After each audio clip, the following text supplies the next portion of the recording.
You flush. In under 2 seconds, it's gone, sucked away with a whoosh loud enough to make first-time cruisers jump and grab the wall. Most people assume it just gets pumped straight into the ocean behind the ship, end of story. But that's actually the wrong question. The real story isn't where the waste goes physically. It's about an invisible legal line in open water, one a cruise line has already been caught crossing on purpose for years. Let's start with the sheer scale of what we're actually talking about, because the numbers here are genuinely hard to picture. A single large cruise ship, carrying around 3,000 passengers and crew, generates roughly 210,000 gallons of black water sewage over the course of 1 week-long voyage. That works out to somewhere north of 30,000 gallons of raw human waste, every single day, from one ship.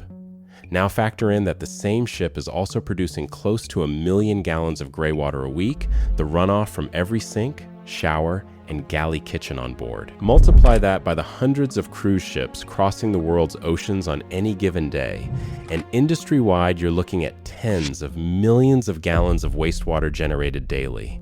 Here's a stat that puts it in perspective. Cruise ships make up less than 1% of the world's commercial fleet by vessel count, yet by some estimates they generate close to a quarter of all the waste produced by ships worldwide. This is not a boat with a bathroom attached to it. It is a floating city with its own private sewer system, and like any city on land, that system has to send its waste somewhere when the tanks fill up. And that's before you even count the crew, often well over 1,000 people on the largest ships, living and working aboard for months at a time, using the exact same plumbing as every guest. Before we go further, here's a comparison almost nobody makes, and it's worth sitting with. Cargo ships, the massive container vessels hauling everything from furniture to electronics across the same oceans, generate their own oily bilge water and wastewater too, and by volume and by frequency, they've historically been caught illegally dumping it far more often than cruise ships have. But cruise ships carry passengers with phones, social media accounts, and a direct financial relationship with the brand, so when a cruise line gets caught, it makes headlines for weeks. When a container ship does the same thing 300 miles from the nearest camera, it barely makes the shipping trade press dot. Keep that asymmetry in mind because it matters for where this story ends up. A single large vessel in general shipping, cruise ship or otherwise, can generate around 8 metric tons of oily bilge water in a single 24-hour period, and that waste stream faces nowhere near the SCR Tinny sewage does. So here's where the actual engineering gets interesting. On newer ships, the toilet bolted into your cabin bathroom doesn't work anything like the one back home. It works almost exactly like the one on a commercial airplane, which if you've flown recently, you already know sounds like a small jet engine going off underneath you. Press the flush, and a valve at the base of the bowl snaps open for a fraction of a second.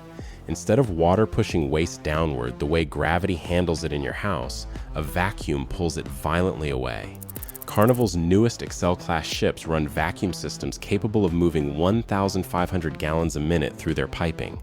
That is not a toilet in any conventional sense. That is industrial-grade suction disguised as a bathroom fixture, and it uses a fraction of the water a standard home toilet burns through on a single flush. But here's the part almost nobody explains properly. That vacuum doesn't just yank everything into one giant holding tank and call the job finished. It travels through what engineers call a ring main system, a loop of pipes running through every deck of the ship, feeding into anywhere from 4 to 10 separate black water collecting units positioned in technical spaces scattered across the vessel. Coarse strainers sit right at the entrance to each unit, catching the big stuff, hair, wipes, anything that never should have gone down there in the first place before it can jam anything further down the line. Discharge pumps, some running on fixed timers, and some triggered automatically by float switches, then push everything onward into what is genuinely the most complicated stage of this entire process. To put the scale of that plumbing network in perspective, some larger vessels run close to 15 kilometers of vacuum piping threaded through their decks, roughly the length of a small town's entire sewer main, coiled inside a hull that's also carrying a theater, a casino, and a dozen restaurants. 2 dedicated vacuum pumps typically keep that whole network under negative pressure around the clock, which is the only reason a flush on deck 14 and a flush on deck 3 can both get pulled toward the same collecting unit without the system choking on itself. That stage is the onboard sewage treatment plant, and calling it a glorified septic tank massively undersells what's actually happening inside it. First, Screen presses strip out any remaining solid matter that made it this far: toilet paper, plastics, anything mechanical filtration alone can grab. What's left then moves into a bioreactor, essentially an aeration chamber packed with living bacterial cultures whose entire job is to consume the organic contaminants dissolved in the wastewater, including trace pharmaceuticals and hormones that pass straight through the human body. From there, it passes through membrane filtration, fine enough to trap what the bacteria physically can't break down on their own. Finally, ultraviolet radiation sterilizes whatever pathogens are still floating around. By the end of that cycle, the resulting water is close to drinking water quality, at least on paper. Nobody is seriously suggesting you pour yourself a celebratory glass of it, but the level of engineering here genuinely rivals municipal treatment plants back on land and on some ships. It actually exceeds them.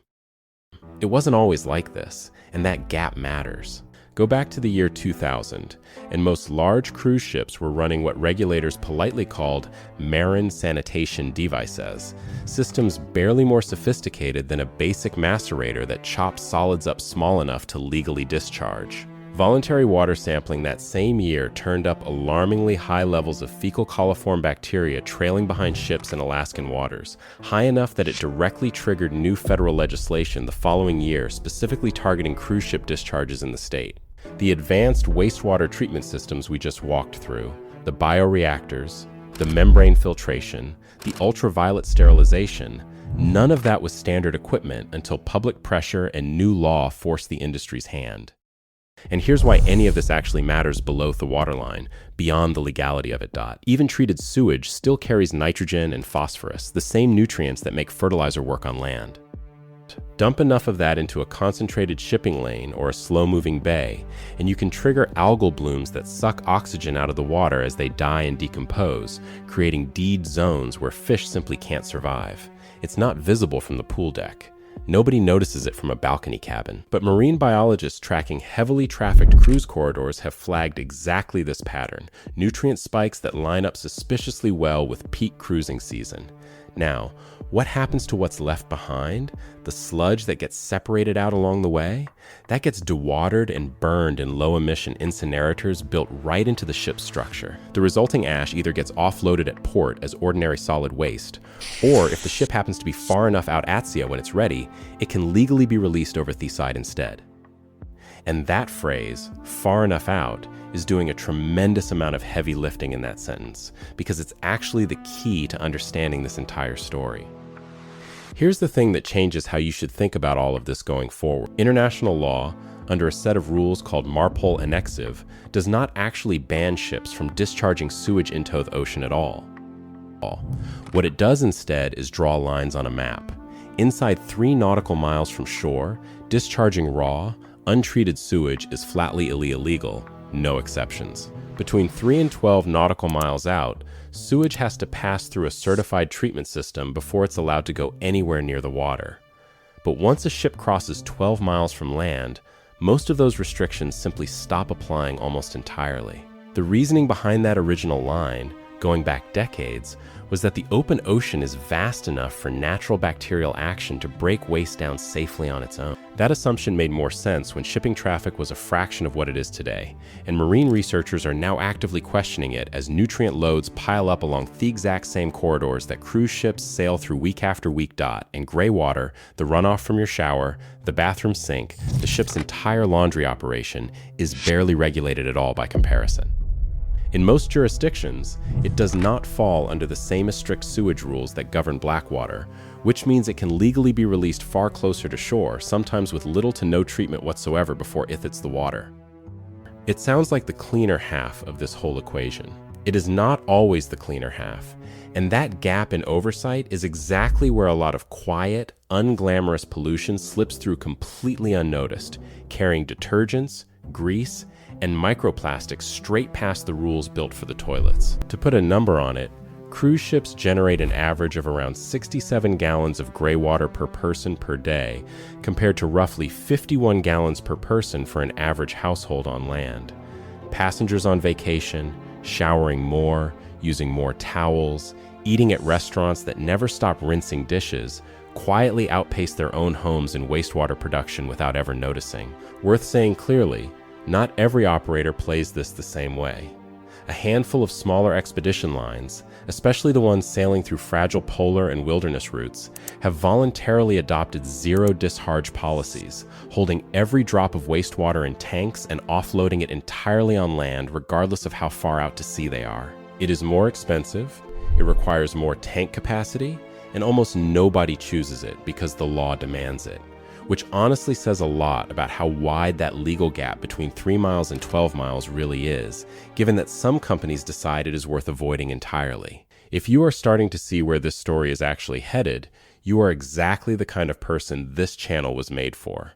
The like button takes about 1 second and genuinely helps this reach more people who would find this as unsettling as you probably do right now. Now let's talk about Alaska, because Alaska did something almost no other place on Earth has bothered to do. State regulators there set a fecal coliform limit of just 40 units per 100 milliliters for large cruise ships operating anywhere in state waters. For comparison, some ordinary shore-based municipal treatment facilities are legally permitted up to 1.5 million units under that exact same measurement. Alaska essentially told the entire cruise industry, your floating treatment plant has to outperform some sewage systems on land, or you simply don't get to discharge here at all. Full stop. No negotiation. Alaska even tried going further than that. For years, the state ran a program called Ocean Rangers, placing independent marine engineers directly on board cruise ships to monitor environmental compliance in real time from the inside. Funding for that program was vetoed in 2019, and it's never fully come back, which tells you something about how fragile even the strictest oversight in the world actually is once budgets get involved.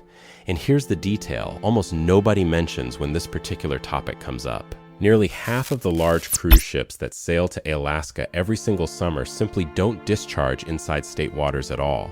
Instead, they hold everything in their tanks and only release it once they've crossed back out beyond that 3 or 12-mile boundary, safely outside Alaska's jurisdiction entirely. The engineering on board these ships didn't change one single bit. The legal address where the water eventually gets released did, and that's a distinction almost every passenger on board has no idea even exists. Now flip that engineering on its head for a second, because all of it only works when the puer stays on, and in 2013 an entire ship found that out the hard way, live, in front of thousands of trapped passengers. The Carnival Triumph, carrying over 4,000 people back from Cozumel, suffered an engine room fire that knocked out its electrical system completely. No power meant no vacuum. No vacuum meant the toilets simply stopped working, all of them, all at once, across every single deck. Passengers were handed red biohazard bags and told to leave them stacked in the hallways. Raw sewage backed up onto the floors and dripped down the walls for 4 straight days while the ship drifted dead in the Gulf of Mexico waiting for a tow. It became known, permanently and rather embarrassingly, as the poop cruise. The lesson the industry actually took from it was blunt. Since then, ships are required to keep at least one sewage treatment system running on emergency backup power specifically so a blackout can never again shut off the plumbing along with the lights. Which brings us to the part of this story that actually made international headlines for a very different reason. Back in 2016, Princess Cruise Lines, a Carnival-owned brand, pleaded guilty to 7 separate federal felony charges. Investigators discovered that engineers aboard the Caribbean Princess had been secretly using something the crew nicknamed a magic pipe, a bypass rig specifically built to dump oil-contaminated waste directly into the ocean while completely skipping the ship's own treatment system. This wasn't some isolated mistake made under pressure in a single bad moment. Court documents showed the exact same practice had been running since 2005 across 5 separate Princess ships for 8 consecutive years before a whistleblowing engineer finally handed investigators the evidence that broke the case wide open. The company was ordered to pay $40 million, at the time the largest criminal penalty in history for deliberate vessel pollution anywhere in the world. But that wasn't actually the end of the story. In 2019, Carnival was hit with an additional $20 million fine after federal investigators found the company had kept violating the terms of its own court-ordered environmental probation. And separately, in Alaska specifically, Princess was fined again after its Golden Princess ship discharged 66,000 gallons of chlorinated wastewater directly into Glass IRBA Way, one of the most protected marine environments in the entire country. This is where the story stops being about clever plumbing and quietly becomes about a genuine, repeated corporate pattern that regulators are still chasing today. So here's the real answer to the question you actually came here for. Where does all that toilet waste on a cruise ship really go? The physical journey itself is genuinely impressive engineering. Vacuum systems pulling waste at highway-adjacent speeds, bioreactors full of living bacteria, ultraviolet sterilization, onboard incinerators reducing solid sludge down to ash. None of that part is a lie or a cover story dreamed up for marketing. But the final destination was never really a physical place at all. It's a legal boundary drawn in open water, and the gap between a fully treated discharge and a barely regulated one can come down to nothing more than which side of an invisible 3-mile mark the ship happens to be sailing on that particular night.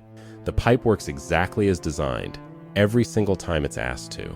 The real question was always what a company chooses to do once it's far enough from shore that almost nobody is watching. That GAP, between what is brilliantly engineered and what actually gets enforced, is exactly the kind of hidden system this channel keeps digging into. If you want more of that, subscribe, because the next video stays on this same ship and asks a completely different question. With that much weight stacked 20 decks above the waterline, why doesn't the whole thing just tip over? The pH bisect behind the answer is genuinely willed, and I am breaking all of it down next.